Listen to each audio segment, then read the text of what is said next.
जानकी रोते हुए, गायत्री दीदी, 4 महीनों से हमने घर का किराया नहीं भरा। कल ठाकुर रणवीर सिंह हमें घर से निकालने की धमकी दे रहे थे। मैं पैसों के जुगाड़ में लगी हूँ, पर गांव में कोई उधार भी नहीं दे रहा। पता नहीं जानकी, हमारी किस्मत ही फूटी है। क्या बात है?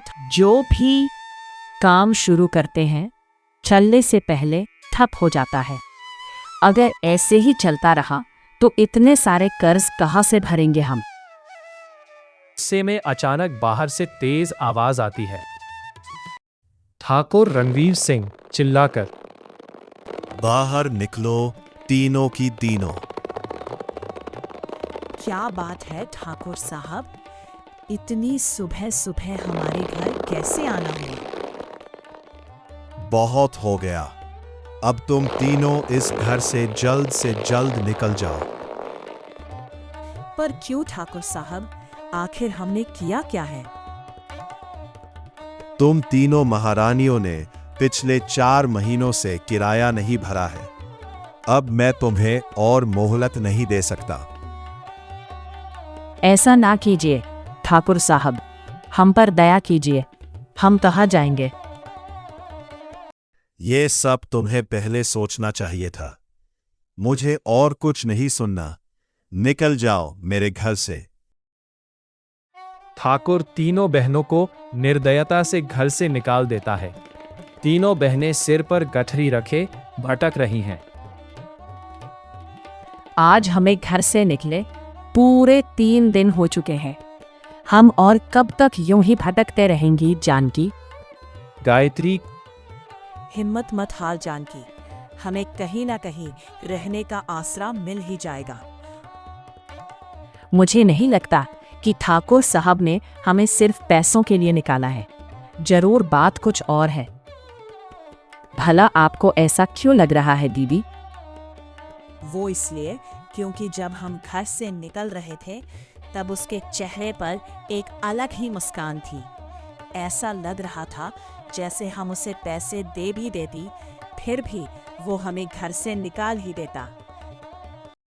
उठी अचानक आसमान में काले बादल छा जाते हैं। बिजली कड़कती है।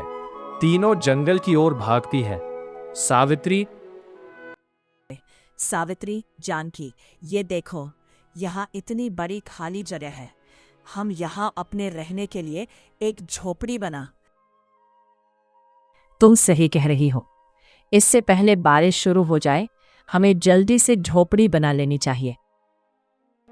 तीनों लकड़ी, पत्ते और मिट्टी से झोपड़ी बनाती है। दीदी, भले ही ये झोपड़ी गांव के घर जितनी बड़ी नहीं है, पर यहाँ एक अलग ही सुकून है। ना तो यहाँ हमें किराया भरने की चिंता है और ना ही घर खोने का डर। सच में पहली बार हम किराए के नहीं बल्कि अपने खुद के घर में रह रहे हैं। तेज बारिश, छत से पानी टपक रहा है। सावित्री उठ जाती है। हे प्रभु, अब ये क्या नई मुसीबत है? गायत्री दीदी, जानकी, जल्दी उठो, देखो छत टपक रही है। गायत्री, उपाय अच्छा है, पर अभी बारिश हो रही है। सुबह होते ही हम घर की मरम्मत का काम शुरू कर देंगे। सावित्री, गायत्री और सावित्री ठाकुर के सामने खड़ी है। ठाकुर रणवीर सिंह, क्या हुआ? तुम दोनों बहनें यहाँ क्या कर रही हो? नेकी उम्मीद ना पालना फिर से। आप तो गांव के ठाकुर हैं। आपको तो गांव में हर किसी की मदद करनी चाहिए। ये आपका फर्ज है। तुमने ऐसा सोचा भी कैसे कि मैं तुम्हारी मदद करूंगा? अब तुम दोनों मुझे मेरा फर्ज सिखाओगी। मेरे इतने बुरे दिन नहीं आए कि मैं तुम अनाथ बहनों से सलाह लूं। जाओ यहां से। कुछ औरतें आती हैं। यह दोनों मनहूस यहाँ क्या कर रही हैं? इन्हें तो ठाकुर ने घर से निकाल दिया था ना? घबरा कर हम सब अपनी जान बचा रहे हैं। हमारा घर डूब चुका है। हमारे माता पिता को बदनाम मत करो। वे तो अब इस दुनिया में भी नहीं है। सच सबको कड़वा ही लगता है। तुम्हारे माता पिता ने जो गांव वालों के साथ किया था वो कोई भी अब तक भूल नहीं पाया है। औरतें चली जाती हैं। गायत्री और सावित्री परेशान खड़ी रहती हैं। दोनों मायूस होकर निकल जाती है। दीदी, मुझे आप दोनों से कुछ बात पूछनी है। बाजार में सब लोग मुझे ताने दे रहे थे, कह रहे थे अपने माता पिता की करने का फल जरूर भुगतेगी। तू उनकी बात पे ज्यादा ध्यान मत दे जानकी। तीनों बहनें लाला के सामने खड़ी हैं। लाला हरिकेश, अरे तुम तीनों, आओ आओ। मैंने सुना है तुम्हें बेघर कर दिया गया है। बहुत अफसोस हुआ सुनकर। किस्मत के आगे किसकी चली है साहब। गांव में कोई हमारी मदद नहीं कर रहा। क्यों नहीं? मैं तुम तीनों को जरूर काम दूंगा और पगार भी अच्छी दूंगा। आखिर तुम तीनों हमारे गांव की ही बेटी हो। ये लो, कुछ पैसे रख लो और आज से ही काम में लग जाओ। आगे कभी भी पैसों की जरूरत हो तो बेझक मुझसे कहना। शुक्रिया सेठ जी, आप सच में बहुत भले इंसान हो।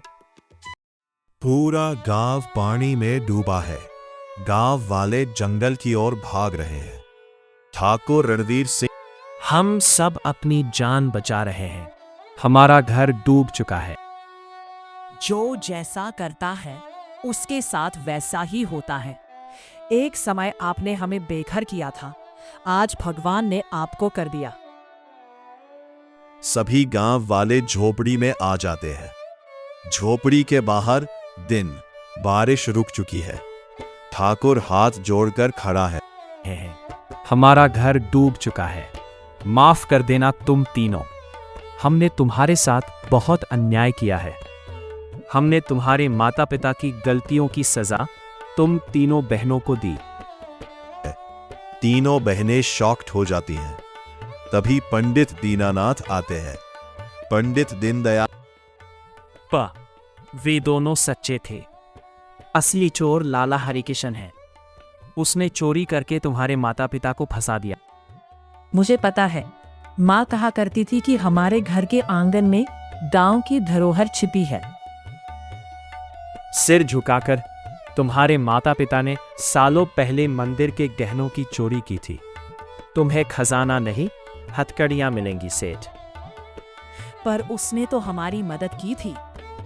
था क्योंकि उसे लगता है कि तुम्हें बाकी आधे खजाने का पता है। जो जैसा करता है उसके साथ वैसा ही होता है। एक समय आपने हमें बेघर किया था, आज भगवान ने आपको कर